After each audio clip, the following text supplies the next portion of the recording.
할렐루야. 아멘 소리가 커지신 것 같습니다. 축복합니다. 우리 주님의 은혜와 평강이 우리 성도님들의 삶에 가득하시기를 같이 축복합니다. 우리 다 같이 좀 인사해 볼까요? 당신의 얼굴을 보니 무더운 여름에 같습니다.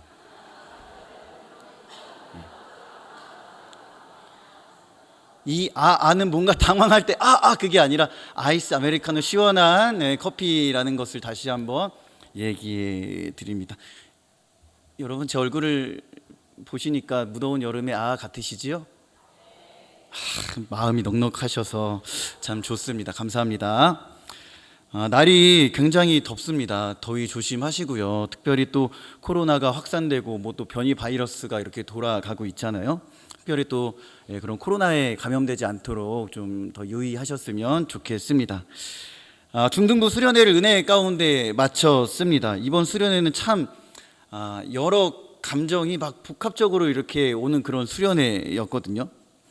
처음으로 우리가 이제 중등부에서 외부 캠프를 참석을 했습니다.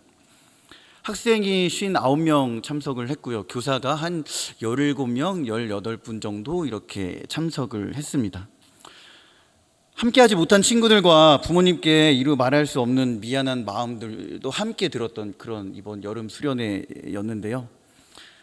이 수련회에 대한 얘기를 조금만 더 나누자면 이런 일들이 있었습니다. 학생들에게 이제 수련회 신청을 받는데 신청 마감 날까지 신청 인원이 300~400명이 되는 거예요. 알아서 들으셨죠? 이해하고 들으셨죠? 30명, 40명만 지금 신청을 한 거예요. 근데 주보 보시면 아시겠지만 우리 중등부 출석 인원이 감사하게도 100명, 110명 정도 이렇게 지금 되거든요. 근데 이 정도 참석하게 하는 것도 참 어떻게 보면 이 앞에 있는 사람의 능력이기도 하다라는 그런 생각들이 듭니다. 그때가 이제 정확히 수련회가 한 2주 정도 남았을 때였습니다. 막 이럴 때 어떤 줄이 탄다 그래요? 똥줄이 탄다 그러잖아요, 그렇죠? 막 똥줄이 타는 거예요. 이러다가 6년 동안 사역한 내 사역 인생이 한 방에 막 날아가는 거 아니야? 막 이런 생각도 들고. 이거는 농담이에요.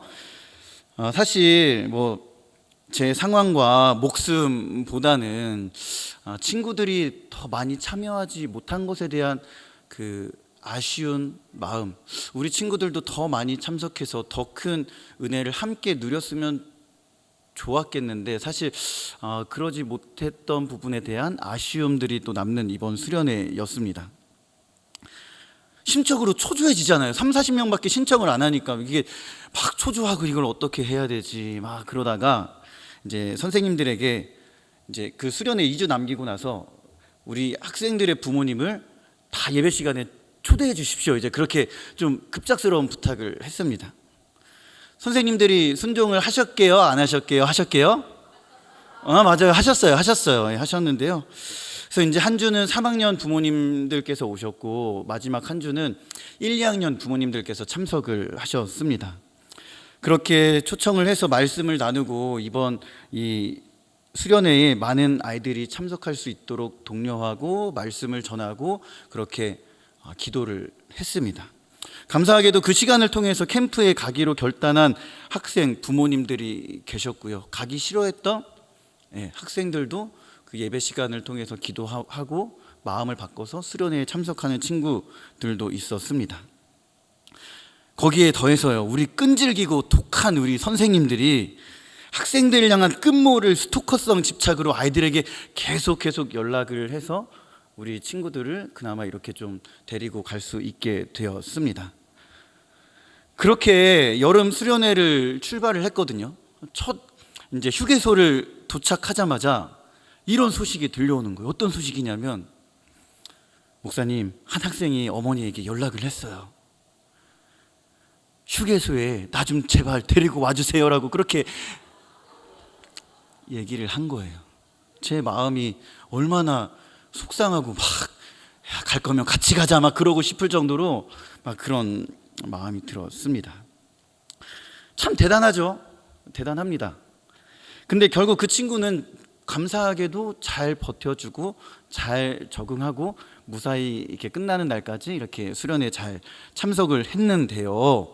아무쪼록 우리 친구들의 고난이 지금부터 이제 시작이 됩니다. 조금만 더 들어봐 주시면, 여러분 학생들에게 가장 큰 고난이 무엇이겠어요? 앞에 학생이 있는데 우리 가장 큰 고난이 뭐예요? 크게 핸드폰. 흥분해가지고 핸드폰 압수하는 게 가장 큰 고난이거든요.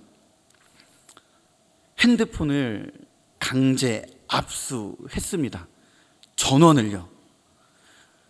근데 학생들에게 이제 캠프 도착하는 그 당일까지 사실 핸드폰을 걷겠다고 얘기하지 않았어요. 그쵸?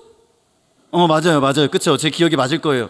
왜냐하면 여러분들 우리 요새 중학생들 잘 아시죠? 잘못 건드리면 큰일 납니다. 그래서 저도 잘 중등부 사역을 하지만 잘 건드리지 않아요. 호되게 당한 적들이 몇 번 있거든요. 잘못하면 쿠데타가 일어날 수 있는 이런 상황 가운데 있었기 때문에, 야, 이거 섣부르게 얘기하지 말고 도착해서 이제 얘기하자, 이제 그런 얘기들을 했습니다. 그렇게 해서 이제 캠프 장소에 도착해서 그 핸드폰을 걷겠다는 진리를 거기에서 얘기를 하고 선포했습니다. 역시나 난리가 났어요. 큰 일들이 일어났습니다. 학생들이 핸드폰을 돌려주기 전까지 얼마나 이렇게, 제가 좀 위층에서 숨어 있었거든요. 그걸 또 어떻게 찾아와서 계속 막 이러는 거예요. 핸드폰 내놓으라고. 싫다, 그럴 수 없다, 돌아가 하고 이제 돌아가요. 또 찾아와요. 핸드폰 좀 주세요, 제발. 밤에는 주실 거죠? 절대 그런 일은 없을 거다 하고 가요. 또 와요. 정신을 못 차렸구나. 맞고 싶니? 맞기 싫으면 돌아가. 그러면 이제 막 돌아가고 막 그랬거든요. 막 행군에, 이게 고난의 행군이 막 정말 막 물밀듯이 찾아왔습니다. 근데요, 제가 이게 약간 변태적인 성향이 조금 있나 봐요. 그런가요? 자꾸 학생이 있어서 물어보게 되는데요. 핸드폰을 사용하지 못하고 고통 가운데 헤매는 우리 주의 백성들을 보니 온몸에, 봐봐, 벌써 표정이 안 좋아요. 지금 전율이 막 돌고 막 행복한 거예요. 정말 미치는 줄 알았습니다. 정말 아이들에게 시달리면서도 또 그들의 고통을 기뻐할 줄 알아야 이 중등부 사역을 또 하나 싶더라고요. 표정을 좀 풀어주시면 좋겠습니다. 우리 친구는 첫날, 근데요 참 신기하게도 첫날 아이들의 표정이 점점 갈수록 밝아지는 거예요. 제 주관적인 생각인지는 모르겠지만 점점, 아무튼 우리 선생님들이 그랬습니다. 근데 아무튼 뭐 이제 그 전에는 어떤 표정이었냐면, 정말 이 욥이 고난을 당할 때보다 더 시리에 빠진 친구들의 모습이었습니다. 정말 살다 그런 표정들 좀 처음 보는 건가 싶을 정도로 그런 표정들을 봤습니다. 그런데 그런 학생들에게 최고의 고난이 핸드폰을 빼앗는 건데 수련회 끝나는 날까지 주지 않았으니 우리 선생님들이 사실 얼마나 시달렸겠습니까? 여러분, 그런데요, 시간이 가면 갈수록 아이들이 그 힘든 수련회를 점점 적극적으로 참여하고, 이 똥 씹었던 표정이 조금씩 하나님의 은혜를 받는 것과 같은 그런 표정으로 변하기 시작하는 거예요.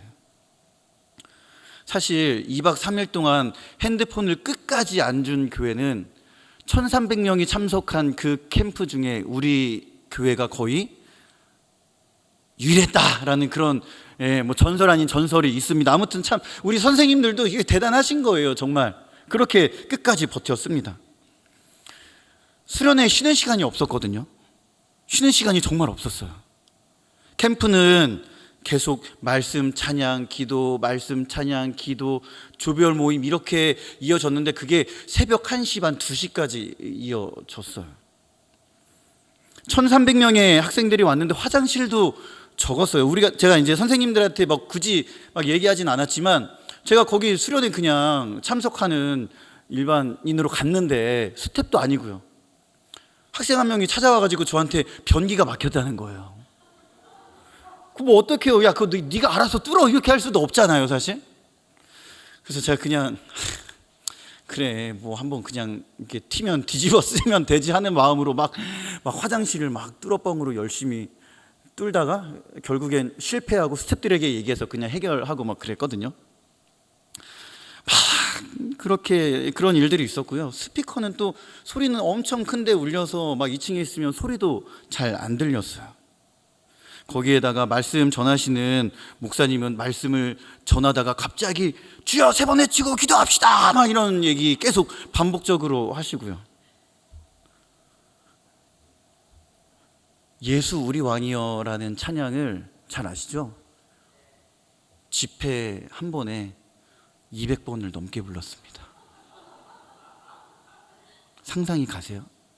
여러분, 수련회 다녀온 친구들에게 이 찬양은 지금 금지곡이 되었습니다.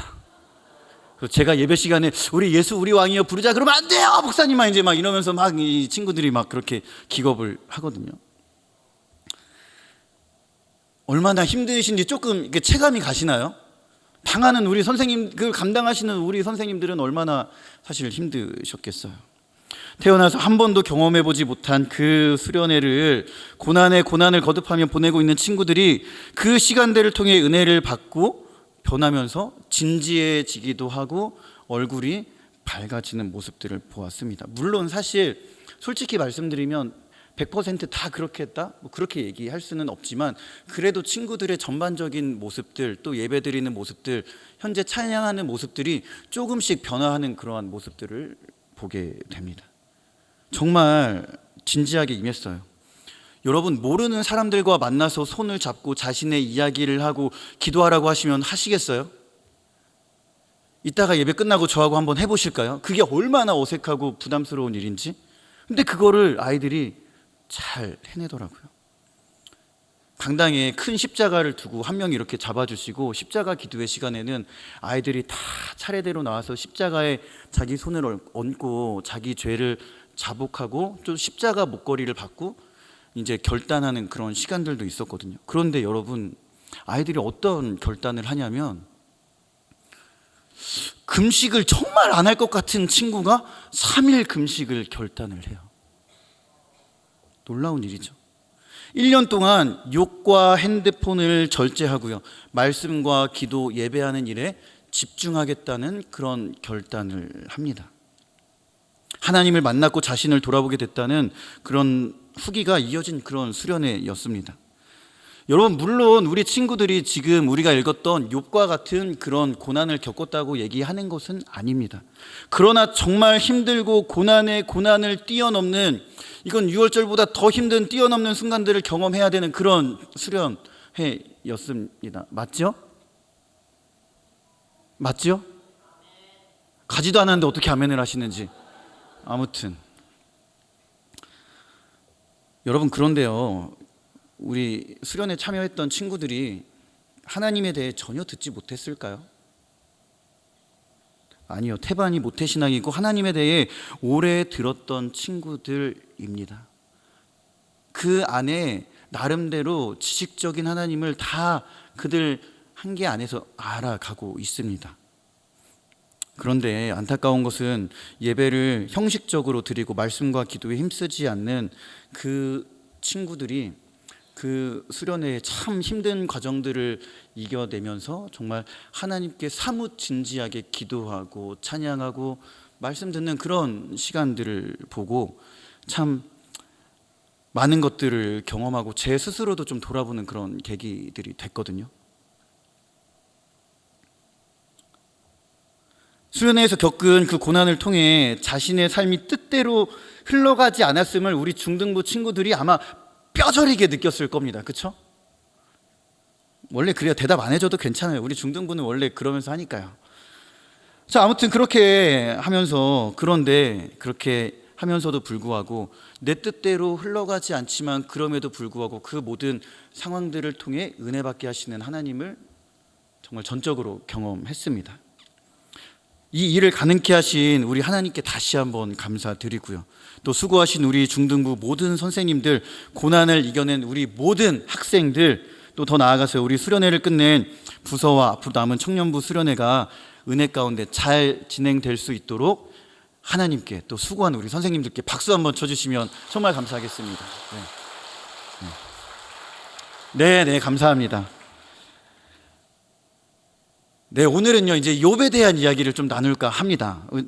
욥은요 자신이 당한 고난, 새 친구와의 논쟁, 엘리후라는 젊은 사람의 이야기를 듣고 그 후에 폭풍처럼 들리는 하나님의 음성을 들은 후에요 그제야 하나님을 눈으로 보았다라고 이야기를 합니다. 그러면서 그가 고백하기를 하나님의 일을 알지도 못하고 깨닫지도 못한 자신이 다 아는 척, 다 깨달은 척 얘기했던 자신을 제 앞에서 회개합니다라고 얘기를 해요. 여러분, 욥이라고 하는 사람이 부러우십니까? 욥과 같은 삶을 살고 싶으세요? 그렇지 않겠죠.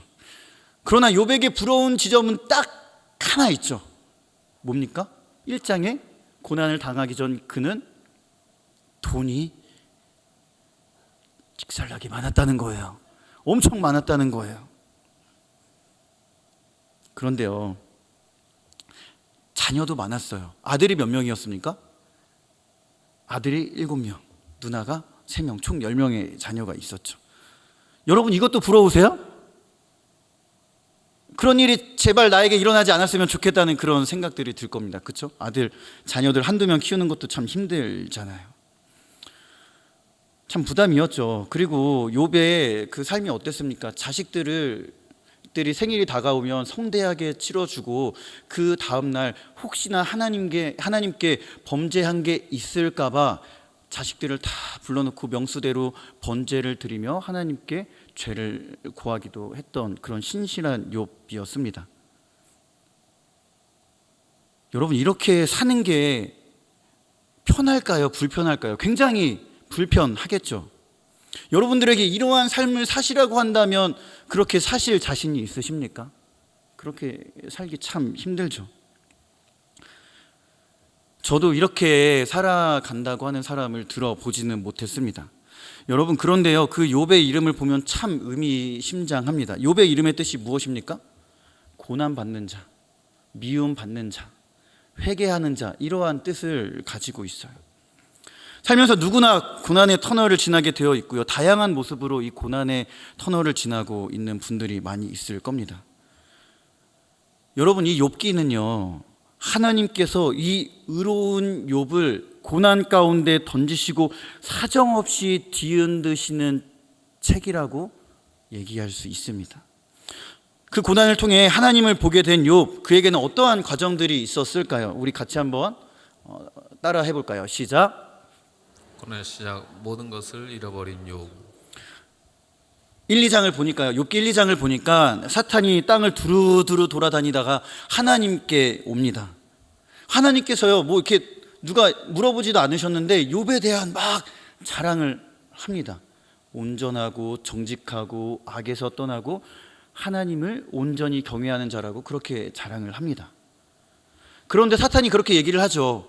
그렇게 하나님을 온전히 따르고 악에서 떠나는 데에는 그럴 만한 이유가 있을 겁니다. 하나님, 저랑 내기해 보시겠습니까?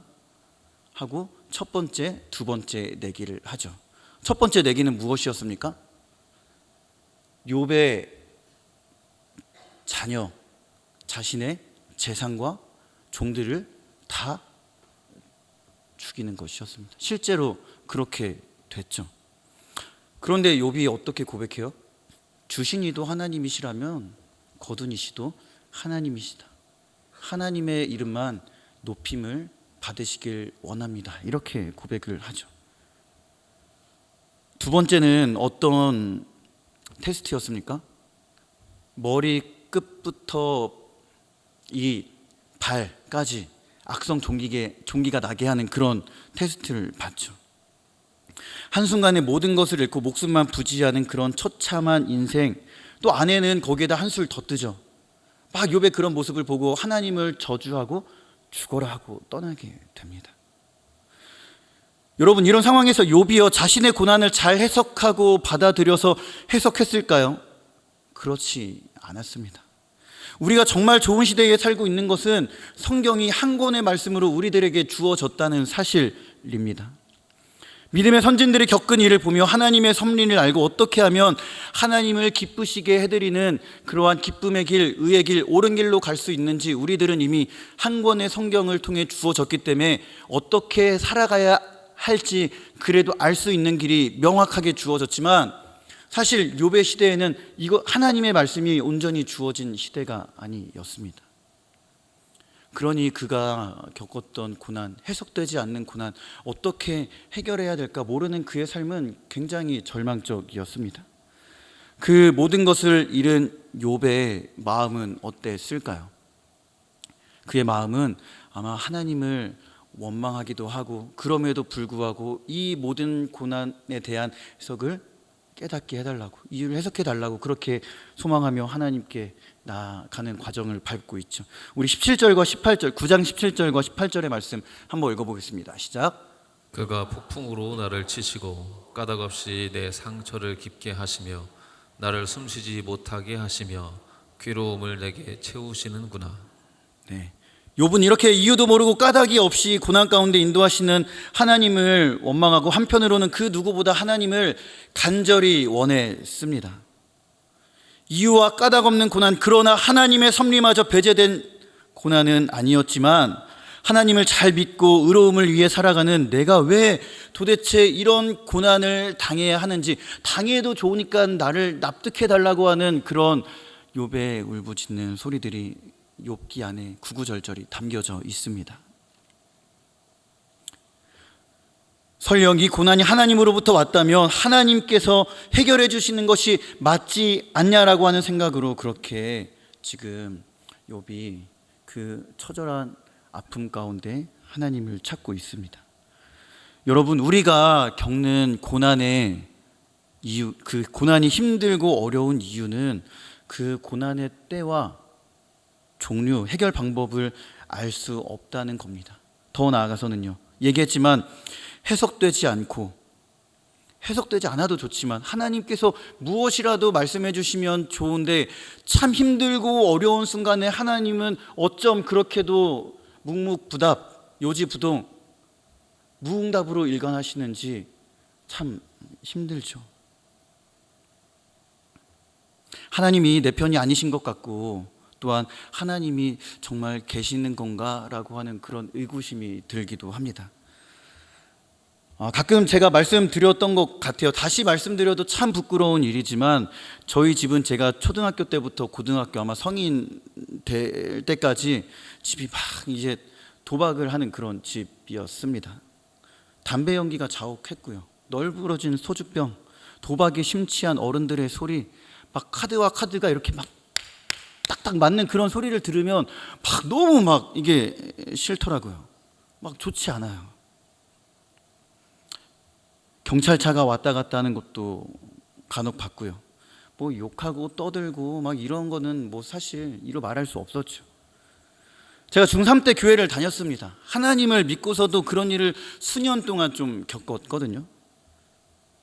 아무것도 잘 모르는 나, 이 고난이 빨리 좀 해결됐으면 좋겠다는 그 철없었던 저는 계속 하나님께 따지고 묻고, 언제까지 이런 말도 안 되는 삶을 계속 살아가야 합니까? 하나님 빨리 좀 해결해 주십시오. 이렇게 기도했습니다. 뭐 가정에 있었던 일들을 뭐 더하면, 우리 성도님들도 많겠지만 더하면 시험에 들까봐 더는 얘기하지 못하겠어요. 자, 그런데 하나님이 참 그때 뭔가 원망스럽더라고요. 하나님, 저 하나님 믿는데 도대체 왜 이런 어려움, 상처를 받아야 합니까? 근데 하나님, 제가 성경에서 만난 하나님은 능력의 하나님이시잖아요. 손가락 하나만 움직이셔도 우주 만물을 지으시고 말씀으로 그 모든 것들을 운행하시는데, 말씀 한마디만 해주시면 우리 가정 바뀔 수 있고 변할 수 있잖아요. 하나님, 제발 좀 해결해 주십시오. 하나님의 도우심이 절대적으로 필요합니다. 여러분, 학생이 그런 기도를 했으니 참 그 삶이 사실 참 얼마나 좀 거시기 했겠어요. 그렇죠? 제가 정말 힘들고 이해가 되지 않았던 부분은 딱 그런 지점이었습니다. 내가 잘못한 것도 아닌데, 여러분, 제가 뭐 어디 가서 죄짓게나 생겼습니까? 그렇게 생겼나 봐요. 아무튼 제가 그렇게 잘못한 것도 아닌데 내가 왜 이런 힘든 일을 겪어야 되지?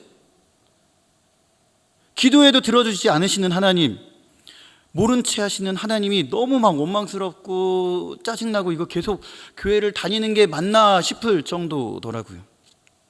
그렇게 그런 삶을 오랜 기간 보냈습니다. 다 지나간 거니까 이제 이렇게 스스럼 없이 얘기하는 거죠, 여러분. 지금은 우리 어머니 권사님이시고 아버지도 열심히 교회 잘 다니시니까 걱정하지 않으셔도 돼요. 누구보다 평안한 가족입니다. 여러분, 우리가요 이렇게 저희 이제 예를 얘기했지만 사실 얼마나 많은 고난 가운데 살아가고 있으십니까? 가정에서는 부부와 자녀의 문제, 내 육신의 고통, 관계의 문제, 금전적인 문제, 정신적인 문제, 입에 담을 수 없는, 내기도 힘든, 씻어낼 수 없고 지워지지 않는 그 고통으로 인해 얼마나 힘든 고난의 길을 걸어가고 계십니까? 그런데 정말 힘들고 아픈 것은 정말 말씀드렸던 것처럼 하나님이 아무런 대답도 하지 않을 때라는 거죠. 어떤 목사님이 그런 얘기를 하시더라고요. 여러분, 고난 당하시면 어떻게 그 고난을 해결하십니까? 그 고난이 임하면 그 고난을 해결하기 위해 너무 열심을 다해 힘쓰지 말라는 거예요. 오히려 고난은 더하고 나만 더 힘들어질 가능성이 많다, 그런 얘기를 하시더라고요. 그럴 때는 오히려 이 고난이 지나갈 때까지, 그냥 자연스럽게 흘러갈 때까지 그 자리에 버티고 있어라, 그런 이야기를 좀 해주시더라고요. 그러나 욥은요, 해석되지 않는 그 고난 가운데 세 명의 친구와 결론이 나지 않는 논쟁을 계속적으로 이어갑니다. 꽤나 긴 분량으로 말이죠. 욥에게는 어떠한 문제가 있었던 것일까요? 같이 한번 좀 읽어보겠습니다. 시작. 신실한 자도 고난을 받을 수 있습니다. 욥기 3장부터 37장까지는 욥과 세 명의 친구들 그리고 젊은 사람 엘리후가 얘기하는 이야기가 등장을 해요. 욥의 주장은 그렇습니다. 자신은 하나님께 사실은 벌을 받을 만한, 이렇게 뭔가 정말 어려움을 겪을 만한 잘못을 하지는 않았다라고 얘기하는 거예요. 그런데 세 친구는 처음에 왔을 때 일주일 동안은 아무 말도 안 하고 욥을 이렇게 위로해주고 그랬지만, 욥이 자신의 생일을 저주하고 하나님을 원망하는 것과 같은 그런 모습을 보면서 어떠한 이야기들을 합니까? 쉽게 얘기하면 인과응보의 논리로, 네가 지금 그렇게 벌을 받고 있는 것은 너가 하나님께 의롭지 못했고 가난한 자들을 돌보지 못했고 분명히 너 안에 있는 어떤 잘못이 하나님의 벌을 받는 것이다, 이렇게 이야기를 해요. 욥의 마음이 어땠을까요? 참 정말 썩어 문드러질 대로 문드러진 그의 마음 아니었겠습니까? 욥 너무 억울합니다. 지금 하나님 앞에 의로운 자는 고난이 있을 수 없다, 나 역시 하나님 앞에 누구보다 거룩하기 위해 노력했고 의로우려고 했기에 지금 내가 받는 이 고난은 불합리하고 납득이 되지 않는다, 이런 얘기들을 해 나가는 거죠. 욥과 세 친구의 긴 논쟁은 결국 그 어떤 대답, 결론도 내리지 못하고 끝나게 됩니다. 참 불편한 상황이죠. 그러니 욥이 얼마나 이러한 상황들이 억울하면 하나님의 법정에 나를 불러주셔서 이 억울함을 풀어주십시오, 이런 얘기들을 하지 않았겠습니까?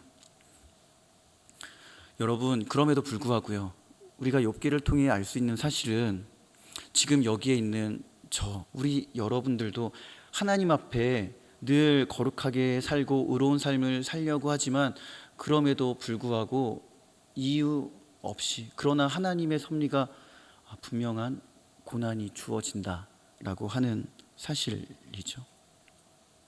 특별히 신앙생활을 열심히 할 때 이러한 지점을 간과하면 안 됩니다. 고난이 유익이라고 하는 것을 알지만 당하기 싫고 회피하고 싶은 것이 더 맞는 표현일 줄을 모르겠습니다. 그런데요, 여러분, 안타까운 것은 그렇게 열심히 신앙생활을 했던 사람들 중에도 이 고난을 당하면 끝까지 자기 자리를 지키지 못하고 하나님 품을 떠나고 교회를 떠나는 사람들의 모습을 봅니다.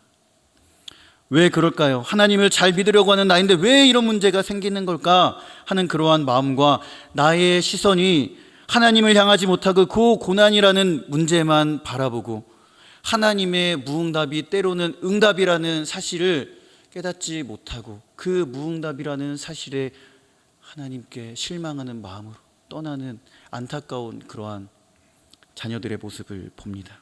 하나님과 멀어지고요, 스스로 결론 내리기를 내 믿음은, 내 신앙생활은 여기까지야 라고 하며 하나님 품을 떠나는 사람들이 많이 있습니다.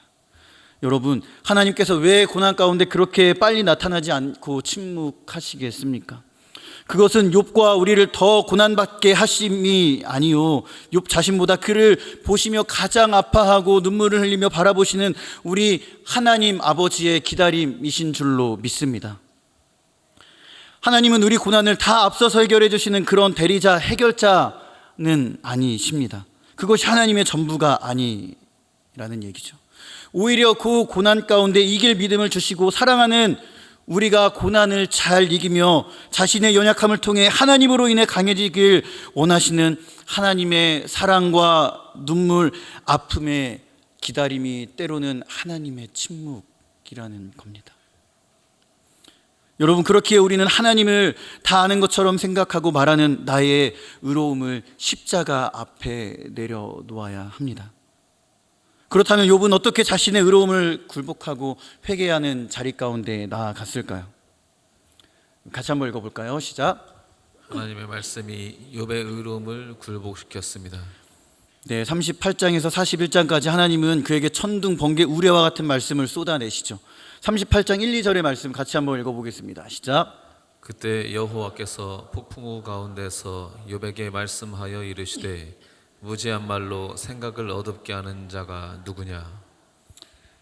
하나님께서 왜 욥을 그토록 기다리셨을까요? 그가 고난을 겪으며 많은 말을 토설하게 하시고 새 친구와 엘리후의 말을 듣게 하셨을까요? 하나님은 지금 그 욥 안에 있는 자기가 가지고 있는 신앙의 틀과 하나님을 향한 오해와 무지함, 귀로만 들었던 하나님에 대한 지식을 들춰내시고 토설하시고 깨뜨릴 때까지 기다려 주셨습니다.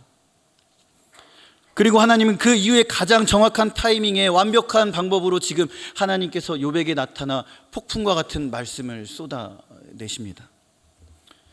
고난이라는 도구를 사용하셔서 지식적으로만 알았던 그 하나님, 멀리만 느껴졌던 하나님이 내 삶에 늘 함께 하시고 개입하시고 보호하시며 인도하시는 그 인격적인 하나님을 이제는 눈으로 보게 하기 위한 하나님의 인도하심이셨습니다.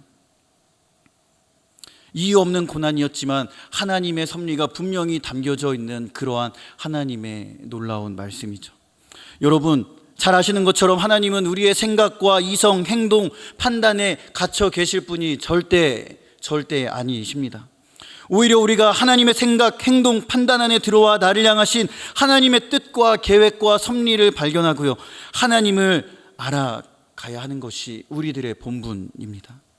고난 가운데 불평과 원망을 늘어놓고 나는 잘못한 것이 없다고 하는 지금 욥이 하나님 앞에 모르는 것을 아는 것처럼, 깨닫지 못할 일을 깨닫는 것처럼 이야기하는 것과 비슷합니다.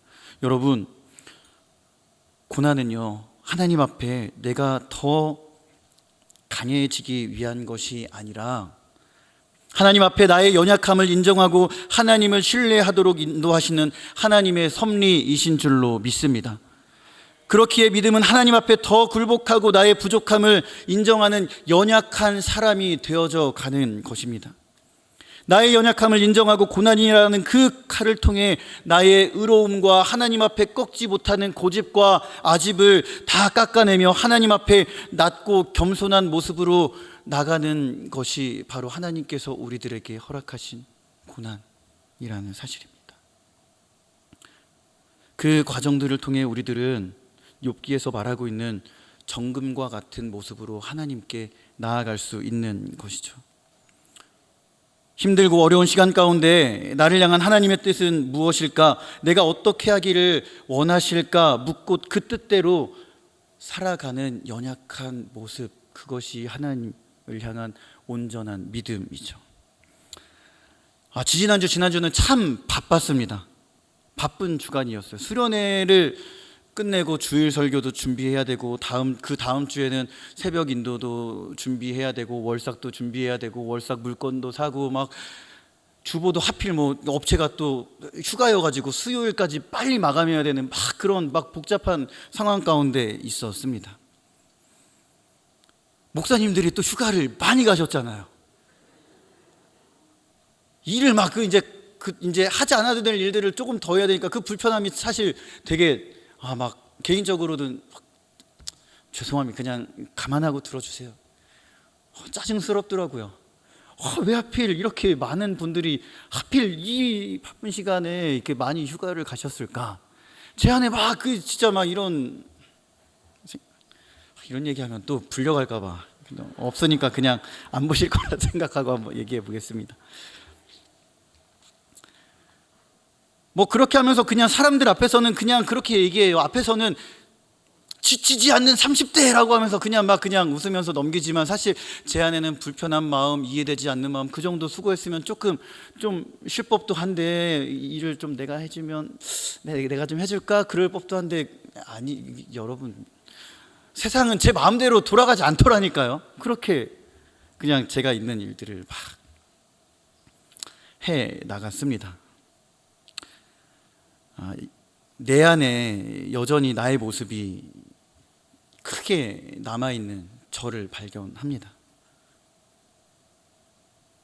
진짜 제가 19일 날이 휴가거든요. 휴가가 이렇게 기다려지는 해는 또 처음이었습니다. 여러분, 그런데 그런 모든 과정들을 통해, 이거 고난이라고 얘기하는 건 아닙니다. 그런데 하나님께서 그런 저의 어떤 알량한 생각들, 조금 더 쉬고 싶고 편하게 그렇게 조금 있고 싶어하는 그런 모습들을 깎으시고 그 상황 가운데 그 일들을 그냥 하도록 저를 그냥 내버려 두시더라고요.